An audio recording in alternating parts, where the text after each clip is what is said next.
All right, let's just jump right in. We all like to think we see the world exactly as it is, right? But what if I told you your brain is basically a full-time video editor for your reality? Today, we're going to pull back the curtain on this hidden filter, your own personal perception, and see how it shapes, well, pretty much every single decision you make. So, let's really lean into this sunglasses idea. Imagine those glasses, they're not just tinted blue or whatever. They're tinted by your beliefs, your mood right this second, even what happened to you last week. The point is, you're not just a passive observer watching a movie. Nope, you're actively creating your version of reality. And learning to spot when your perception is, let's say, bending the facts, that's the secret to making way smarter calls. Okay, so let's break down how this hidden filter actually operates in the real world, especially when the stakes are high, like with your career. I love this phrasing because it's so true. Your brain is a superpowered filter. It's not showing you the raw footage of life, It's giving you the highlight reel, curated based on its own programming. And here's the kicker. You act on that edited version like it's the absolute unvarnished truth. The real game changer is learning to catch that filter in the act. Okay, check this out. Here's a perfect real-world example. A job posting in Mississauga. The ad says they need someone who's reliable and a fast learner. That's it. But your filter, maybe it's got a little bit of self-doubt dial turned up, translates that into years of experience required. So you just scroll past.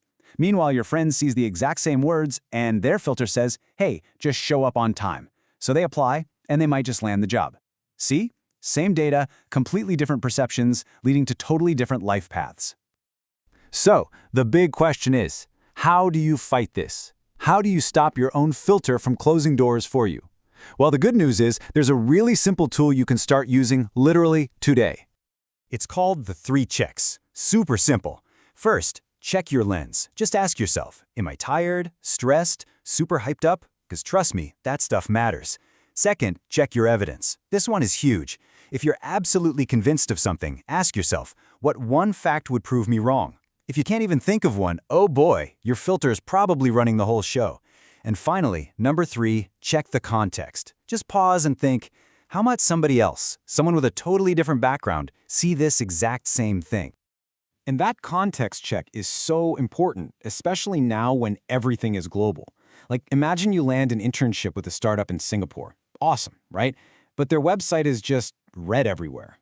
Your North American brain might go, whoa, warning signs, danger, this looks kind of spammy. But in many Asian cultures, red is the color of prosperity, of good luck. So a quick context check totally flips the script. It goes from bad branding to, wow, that's really culturally smart. Okay, so checking the context for an internship offer is one thing. But what happens when the filter we're talking about belongs to a CEO? Now we're going to scale this way up. We're not talking about job applications anymore. We're talking about multi-billion-dollar corporate strategies. This is where a leader's personal perception becomes a really, really high-stakes game. And this leads us to the central dilemma, right? In an age of big data and AI, we have more information at our fingertips than ever in human history. And yet, the biggest decisions still come down to a leader's gut call. So what is it? Is that subjective human perception a strategic asset, the source of true vision, or is it a critical bug in the system that we should be trying to eliminate? To even start to answer that, we have to look at a few of the most common, let's call them glitches, in our mental operating system. First up, the big one, confirmation bias. This is basically your brain acting like a biased search engine.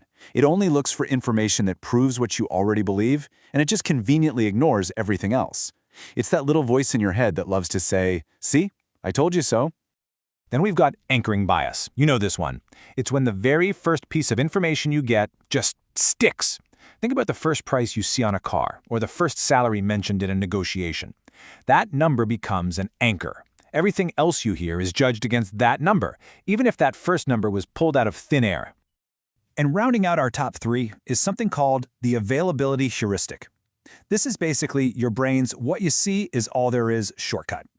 If something is easy to remember, maybe because it was dramatic or happened recently, your brain just assumes it's more important and more common than it really is. It's why one scary news story about a plane crash can make you more nervous than all the statistics about how safe flying is. So, a couple of brilliant thinkers have given us frameworks to understand all this. First, you've got Herbert Simon's idea of bounded rationality. He basically said, look, we're not computers, we're human. We have limited time, limited info, and limited brain power. So we're not searching for the perfect answer. We're looking for an answer that's good enough. Then you have Carl Weick's concept of sense-making. This is all about how, in confusing times, a team or a whole company comes together to create a shared story to make sense of what's happening. And often, that story starts with the leader's own perception. Okay, so enough theory. How does this play out in the real world with real money on the line? Let's dive into a tale of two investors, two absolute giants in the global investment space who have completely different ways of dealing with a leader's perception. And it's really a fascinating contrast. You could call it the system versus the star. On one side, we've got Canada's Brookfield Asset Management. Their whole philosophy is built around managing bounded rationality. They have committees, they do deep data dives. It's all designed to check and challenge any one person's biases. And on the other side, you've got SoftBank. They basically do the opposite. They embrace the singular, powerful vision of their founder, Masayoshi Son. His gut feeling is pretty much the entire strategy. Brookfield's approach, it's a masterclass in building a disciplined system. They've created this powerful shared story, a sense-making narrative, that they are owners, not traders. What does that do? It insulates them from all the short-term panic and noise in the market. It's what allowed them to make these huge, gutsy contrarian moves, like buying up London real estate right after the Brexit vote when everyone else was running for the exits. They've literally built a fortress against individual bias. SoftBank, on the other hand, is the ultimate amplifier of one person's perception. Every decision flows from Masayoshi Son's famous 300-year vision. Now, this approach led to one of the greatest investment wins of all time with Alibaba. But it also led to the absolutely spectacular flameout of WeWork, where it seems his confirmation bias just blinded him to some massive, glaring problems. It really is the definition of a high-risk, high-reward strategy. So, let's bring this all back home. What does this mean for you? For anyone who's going to be making important decisions in a world that's being completely reshaped by AI?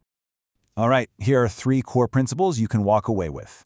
Number 1, audit your perception. Don't just trust your gut, interrogate it. Ask yourself, okay, what biases could be twisting my view here? Number 2, engineer constructive dissent. This means you need to build teams and create spaces where it's not just okay, but expected for people to challenge the main idea. It's your number 1 defense against groupthink. And number 3, aim for bounded optimality. This just means forget about finding the perfect solution. It doesn't exist.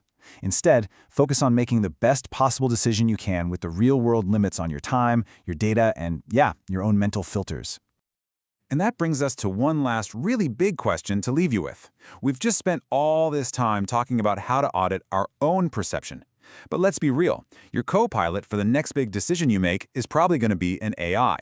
Now, that AI might help you overcome some of your human biases, but it can also have its own biases baked right into its code from the data it was trained on.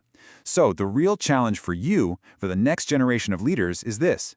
How are you going to audit the perception of your AI?